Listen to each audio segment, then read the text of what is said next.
Hey there, David Duford at davidduford.com, where I coach and train insurance agents to become top producers.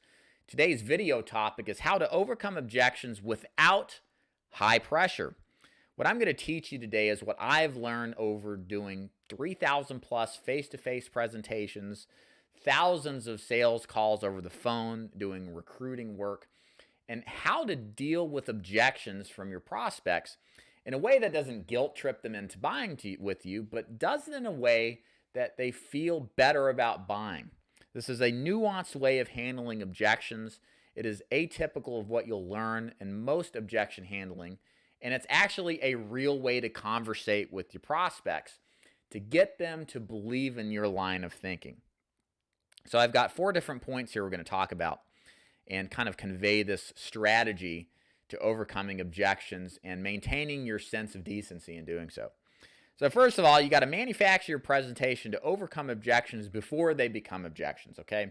This is a big thing. All a sales presentation is that my dad taught me is overcoming objections before they become an objection. So the best way to do this, to manufacture your presentation, handle this, is think of all the objections you've ever heard. There's probably 3 to 5 of them that represent 80 to 90% of all the objections. Your sales presentation should literally be designed to address all of those, not to hide from them, but to actually implement them early on in the sales call. In the educational part of your sales presentation, we're explaining how your product works and how it's better than the alternatives, but also in the pre-qualification. Take time to think about what those objections are and how you've overcome them and the kind of thoughts that the clients have when addressed. And just do those earlier on.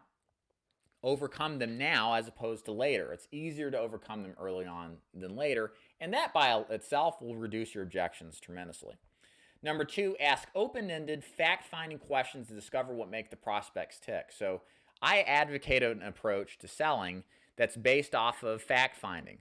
I want to know what matters to my clients, and there's no better way to figure that out than asking open-ended questions.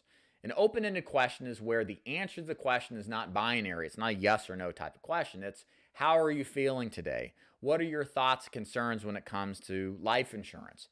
Just open-ended questions where there's no right or wrong answer that explores or allows a client to explore and you to discover what their feelings are about what it is that your product is related to. This gives you a realistic perspective on the client and what matters to them. And then you can custom tailor your actual sales pitch to them based off of their answer.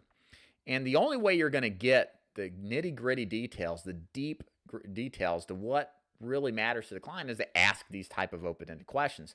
A sales presentation where you just go in and pitch them and you're asking like confirmation, tie-down type of questions, you're not going to get the same kind of value out of it. And you may miss sales you otherwise could have got if you slow down and took some time to actually care what the prospects thinks. Number 3, if you do all this and you improve or reduce the objections, you won't completely eliminate them. So what do you do when you actually hear them? So here is my kind of foolproof way to handle these objections without pressure. So when I hear an objection, like, let me think about it. My answer is this. Hey, that's fine, Mr. Jones. I appreciate you saying that. But when you say I need to think about it, how do you mean? So my tonality notice is not aggravated, annoyed. It's actually kind of reflective and empathetic. And I ask them, how do you mean? Because I want them to answer in an open-ended manner.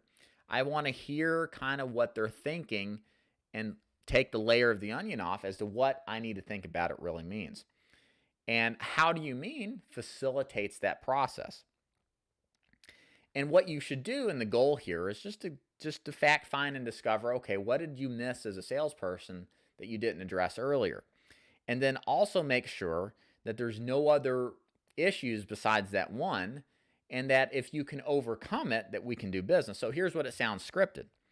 So when they answer, how do you mean? I'll say, okay, I can totally understand where you're coming from. So besides that, is there any other things that are causing you not to proceed today with getting this product from you or whatever it is that you're doing? If they say no, then you give them a conditional decision, meaning if we can fix this issue with this, can we do business today? Just a very if-then conditional statement that allows you to basically qualify for yourself if it's worth your time in answering. If they say no, well, then you ask them, well, how do you mean by that? And you go through the same process, so there actually is other sticking points. The point is, this process allows you to isolate down what is going on and gets you an idea of what you need to overcome and what your proposition in response to that has to be to make this work. So there's all sorts of answers. I'm not going to get into detail here, but the point is this allows you to lay out on the table what the problems are that prevent this person from buying, and then, give you an idea of, okay, where do you need to take this presentation in order to answer them? And you'll probably already know the answers to that, but this lays them bare. Now, here's the thing, guys. In a perfect world, everybody's forthcoming and honest. Obviously, this isn't the case. Some people knowingly withhold the facts, knowingly withhold the knowledge, and there's only so much you can do in order to overcome objections. So what do you do when the prospect isn't forthcoming? Well, sometimes you should just take chances, okay? Here's the thing. We only really have one good shot in many cases to make a sale, especially those of us in a product where it's a one-call close. If the person isn't going to buy today in those circumstances, they may never buy. And sometimes instead of just withering away and not dealing with it, you need to push hard sometimes because you've got nothing to lose. And you have to understand you've got nothing to lose. So in the case where people aren't forthcoming, feel free to call them out. Hey, it sounds like there's something here you're not telling me that doesn't make sense. Can you shoot me straight and tell me what your problem is with this? Because look, if this doesn't make sense for you, great, that's fine. I'll be on my way. But you're telling me that you need something like this. Why? And you're not buying? It doesn't make sense. What is the deal? Be a human being. You can, and if you don't feel comfortable with that, I say, hey, do I have permission to tell you the truth about what I'm thinking?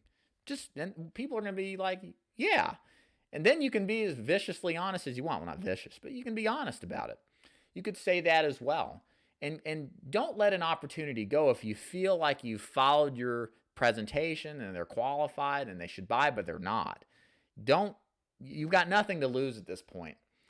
Go for it. Because sometimes people are just people, and you've got to take a chance. At the end of the day, the truth is that not everybody's going to buy. And ultimately, sales training is going to only take you so far in the business of sales. It's important to know and be effective at sales. But what's equally, if not more important, is to understand that sales is a numbers game. Some will buy, some won't buy. So what? Who's next? So you have to be focused on keeping your pipeline full. Always have more people to sell to. Don't rest your entire mortgage payment on this one dude closing today. And if he doesn't, you don't know what you're going to do. If you're in that position now, you've got a lot of other problems that are bigger than objection handling. And that's keeping your pipeline full. So the real answer to overcoming objections is to do the routine, but not care that much if they don't buy, because you've got another 15 presentations to do this week that are already preset. You should be in a position where you're so overwhelmed that you can barely keep up with everything as far as presentations and getting business on the books.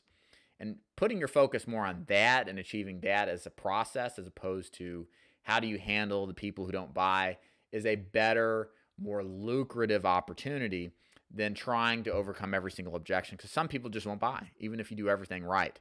The key, though, is the more that you do things right, the more often they buy. And the way that you do more things right is to see more people and sell more clients. So I hope that gives you some ideas on how to handle objections with low pressure so that you're not being a jerk to your prospects. If you like this video, please like and share. Subscribe if you'd like to hear more information like this. And if you're interested in selling insurance with my organization, go to daviddufour.com to learn about all the sales and marketing systems I offer. And feel free to reach out if you've got questions. David Dufour at daviddufour.com. Thank you for watching. Bye.